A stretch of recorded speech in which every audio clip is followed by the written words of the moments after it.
Hello there. Good morning. Assalamu alaikum, precious people. The day is the 6th of January, 2025. This is going to be my first vlog of the year, and the time shows 4:55. Very early. The entire house is still asleep. And when I say the entire house, I mean my mom, my younger brother, and my husband. My parents are here. My family is here because of the New Year holiday, and they came to visit, and we got to hang out as a family, which was really, really nice.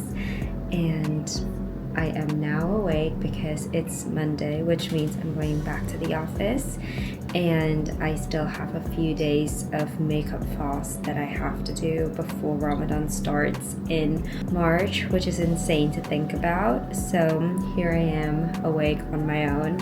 I just finished my sahur, and I am just crossing off a few things of my bucket list. Speaking of 2025, I have a few resolutions that I have, but I also don't want to think about it as big goals because those don't tend to work out.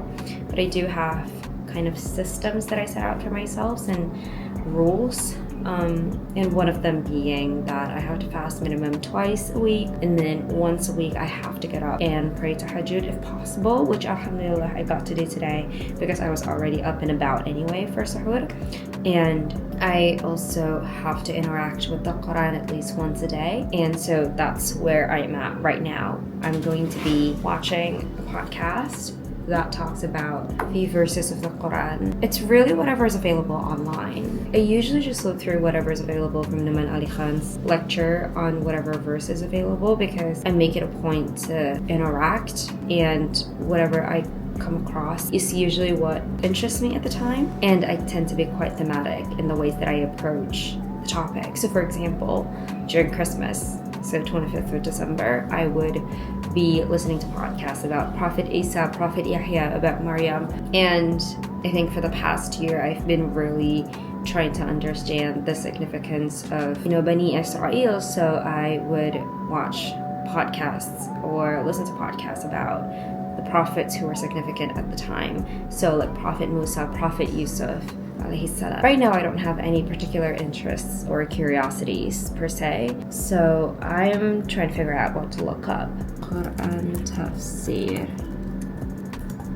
Nouman Ali Khan. I personally just really, really like him because I think I relate with him a lot in the sense that I live in a Muslim minority country, and he usually shows a lot of like really good examples that I feel I can relate with. Should I do this? I like this episode a lot, and I come back to Surah Al-Fatiha a lot. I think that's a good start, and then we can just move on to whatever's available. Then Surah Al-Fatiha. It's one of the most talked about, probably the most talked about surah in the entire Quran. When you try to study a tafsir and explanation of the surah, it's a Madani surah. So this becomes clear that this incident happened after the Prophet is migrated. Of course, the fact that he's praying in the masjid so calmly and the Prophet is calling him.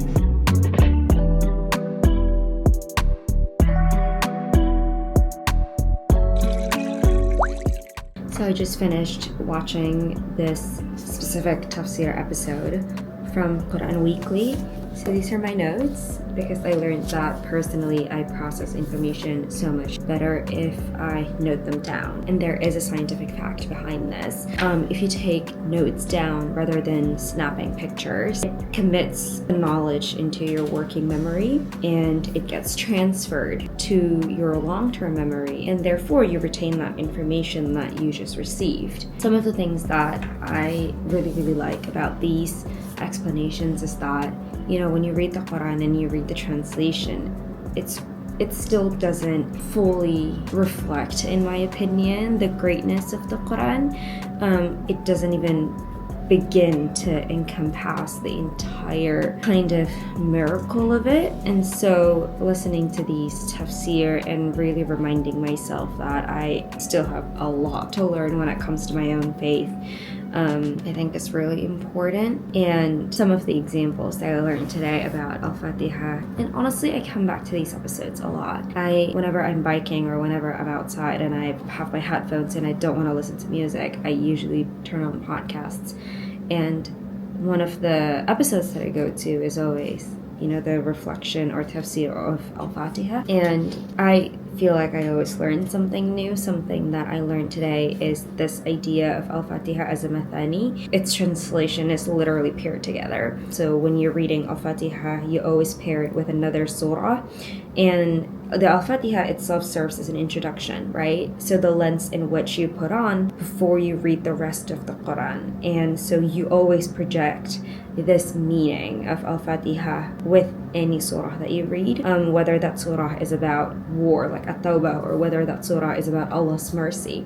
You always remember that the sentiments of Al-Fatiha should color what we're reading when we read the Quran as a whole.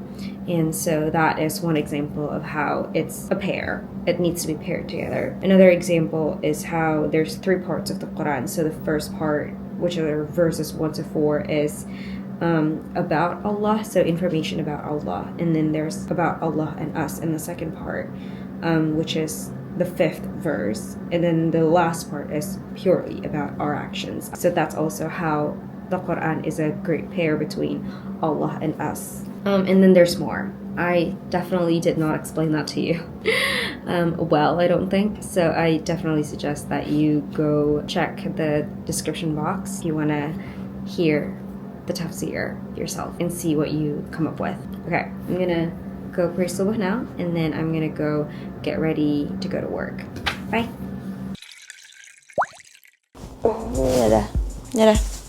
Good morning. It is currently 9 a.m. 8:50 to 9 a.m. and I'm on the way to work.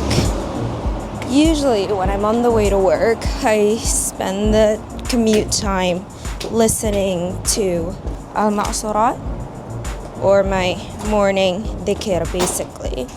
And then it usually connects to whatever podcast Spotify will take me to. So I'm gonna turn that on and just enjoy the morning rush hour of Japan. First day of work, 2025. There will be a lot of people. I know that I will not be able to vlog inside the train because I'll be crushed between people, but it is what it is.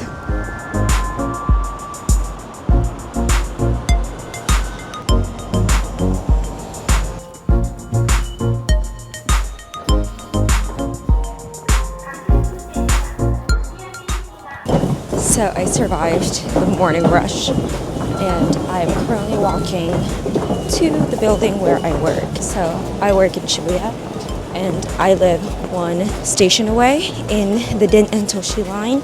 And so if I take the train to go to work, technically it only takes around 5 minutes from station to station, but Shibuya is huge, which means I have to walk from the station to the office, which is another maybe 5 to 10 minutes. And then when I get to the office, I have to go all the way up to the 36th floor, which is where we are, and that is another journey.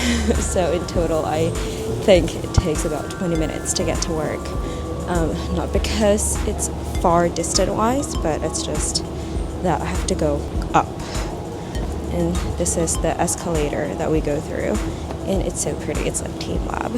So in my office in Japan, we start the day at 9:30. So we all come before then to get settled, and then at 9:30 we have our morning assembly where we discuss just a few information that everyone needs to know during that week, or if we have guests coming that week, then we introduce that guest to everybody, and then we get to work. So now I'm on the 5th floor, and I have to go to the 28th floor, and then from the 28th floor I have to go to the 36th floor, and that's a journey. Look how pretty that is, by the way. Okay, I'm gonna go inside the elevator.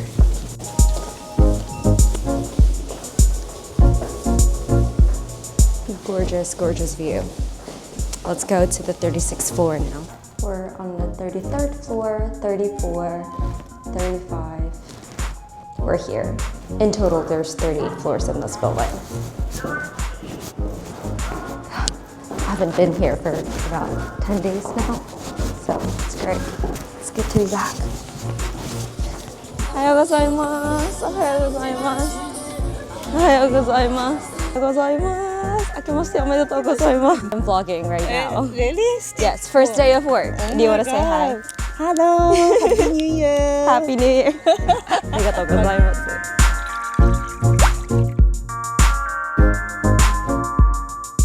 So the time is 11 a.m. and right now I'm sitting in the cafeteria where we're going to have a quick meeting on something that we need to prepare for a big meeting that's happening this week. Did not touch it over the break, but I'm confident that we can finish it by tomorrow before the actual big meeting starts. I wanted to show you what the view looks like. It's not a clear day today, but I think it's still beautiful. You can see all of Tokyo basically. There you go. Ta-da! Isn't that beautiful? So that's my favorite part of the office, where you can kind of see everything. And when the day is clear, you also can see the Mount Fuji, which is covered by the cloud. I'm talking about the Mount Fuji and how you can't really see it right now. The Mount Fuji. So based on what I wrote over Teams, does that make sense? Do you think that's a good outline? Is there anything that you think we should do?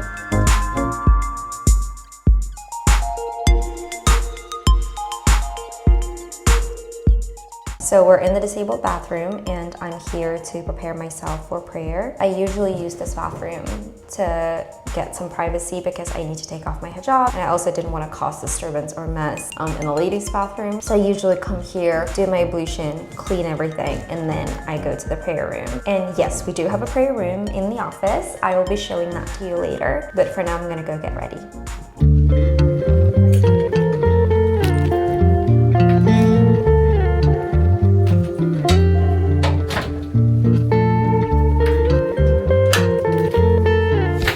So this is the prayer room and the Qibla, and we face that direction. So this is the prayer room, and I think it's really, really cool that they have this. It's not just the Tokyo office that has a prayer space. They also have one in the Zurich office, in the London office. They also have another one in the Boston office. And the idea is for inclusivity. Of course, they don't call it the prayer space here. In this office, they call it the multi-purpose room, just in case everyone else also need a private space to do whatever, anything. It can be pumping, nursing, can also be just, to have a space for a breakdown if you need one, maybe at work. And so I usually use the space maybe 3 times a day, especially in the winter. So for Zuhur, Asar, and Maghrib, I pray in the office, and then for Subuh and Isha, I pray at home. Also, what's really, really cool is that I'm not the only one using this space. There is another girl who's also Muslim, Japanese Palestinian Muslim, also a hijabi, so we both share the space. Another thing that I thought was really cool is that this prayer room wasn't in the original blueprint design when they were planning on renovating this office, and then they made me the offer, and I asked them if it was possible for them to have a prayer space. I mean, if not, I can always manage, and usually I just do it in the meeting room in Hong Kong. But it would be really nice to have a dedicated space where I don't have to book in case somebody else have a meeting and then I'm using or occupying the space. And the head of this office has very kindly accepted the request and kind of changed the blueprint a little bit so that they could fit in the space, which was supposed to be a meeting room, and then they just changed it to a prayer space. So I'm very, very grateful to be working in a company that's very inclusive like this in Japan. I have a call with Indonesia that I completely forgot, so I'm rushing to prepare my deck that I haven't touched since maybe early December, but it's going to be starting very, very soon. I need to clean this up really, really quickly. Hari ini kita ngomongin best practices tentang sosial media. Oke, di sini aku nulisnya social media organic training. Mungkin sebelumnya kenalan dulu kakak-kakak semuanya. Selamat pagi, selamat siang. Assalamualaikum warahmatullahi wabarakatuh.